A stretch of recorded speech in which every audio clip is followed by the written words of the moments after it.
మీ పేరండి? గౌతమ్ అండి. గౌతమ్ అండి. గౌతమ్. ఎవరండి? రాయలు. భీమవరం. దేవరం. రేపు జరగబోయే ఎన్నికల్లో ఏ పార్టీ అభ్యర్థి గెలుపొందుతారని మీరు భావిస్తున్నారు?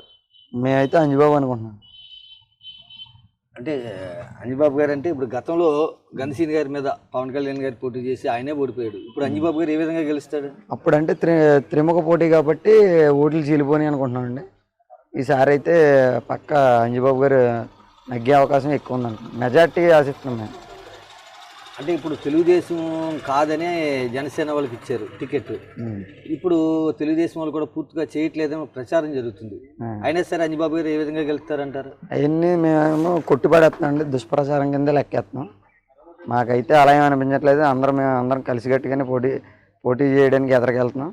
అందరం కలిసికట్టుగానే ఎదరికెళ్తున్నాం. అంటే జగన్మోహన్ రెడ్డి గారు అనేక సంక్షేమ పథకాలు ప్రవేశపెట్టారు. అయినప్పటికీ మీరు జనసేన ఏ విధంగా గెలుస్తుందని భావిస్తున్నారు? అవన్నీ ఏంటంటే కొంతమందికి లబ్ధి చేరినాయి అని అనుకుంటున్నామండి. అందరికీ లబ్ధి చేరినాయి. ఇప్పుడు అమ్మఒడి ఉంటే ప్రతి ఇంట్లోనూ అమ్మఒడి రావట్లేదు కదా. కొంతమంది ఇంట్లోనే వచ్చినాయి. పెన్షన్లు అందరికీ అవ్వలేదు, కొంతమందికే తీసేశారు. ఒకప్పుడు ఇచ్చిన పెన్షన్లు ఇప్పుడు తీసేయడానికి కారణం ఏంటి? తీసేసి మళ్ళీ పెట్టడం ఏంటి?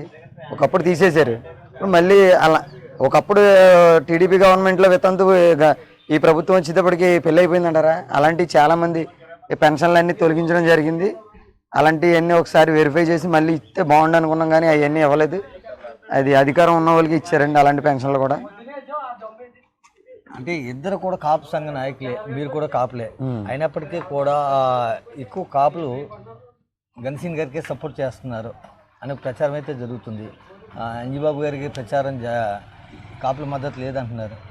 లేదండి, కొద్దిగా అవకాశవాది కాపులు ఏమన్నా ఉండొచ్చు, కానీ కష్టపడి కాపులు ఎవరో ఆయన వెనకాల లేరని మేము అనుకుంటున్నాం.